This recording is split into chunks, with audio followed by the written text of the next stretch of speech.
Lil Boosie is shaking, and this is a mess surrounding him. The tea in my bottle today is dangerous tea. Duke the jeweler, a famous Chicago jeweler, was robbed and killed after a Lil Boosie concert. Let's talk about it. So this is Duke the jeweler. He's a famous Chicago jeweler. He's made everything for everybody. And he came down to Houston with Lil Boosie, or for Lil Boosie, for a Lil Boosie concert to come make him some jewelry. Now, I actually happen to have the inside scoop on this story.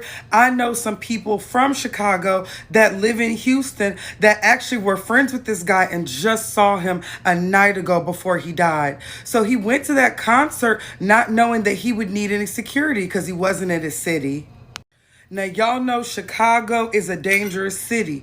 And he was walking around and went to this concert with $1 million worth of jewelry on. Y'all got to understand, this guy does everybody. He has access to so much money. I mean, this is diamonds.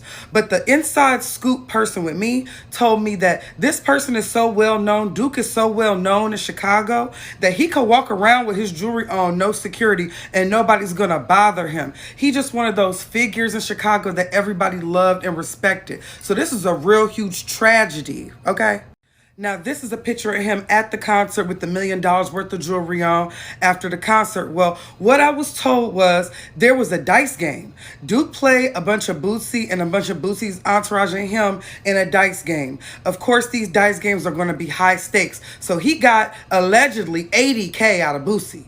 So everybody is pointing the finger towards Bootsy, looking like, Bootsy, you must have did something to him. But I don't think Bootsy did anything, y'all.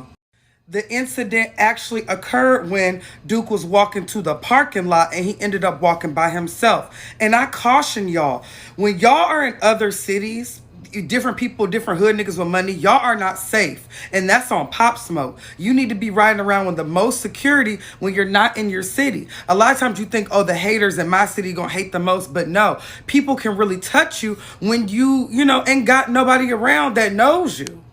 Now, my last statement does not go towards rappers from Louisiana. I feel like every time rappers from Louisiana go back to Louisiana, they get killed. But that's another story for another day. I digress. So Boosie released a statement and said we was in the garage. He must have walked to the parking lot outside. They was in the garage and they heard the shots. They were from far away in the parking lot. He's like, Duke must have just ran to his car real quick because he was supposed to make a piece for Boosie.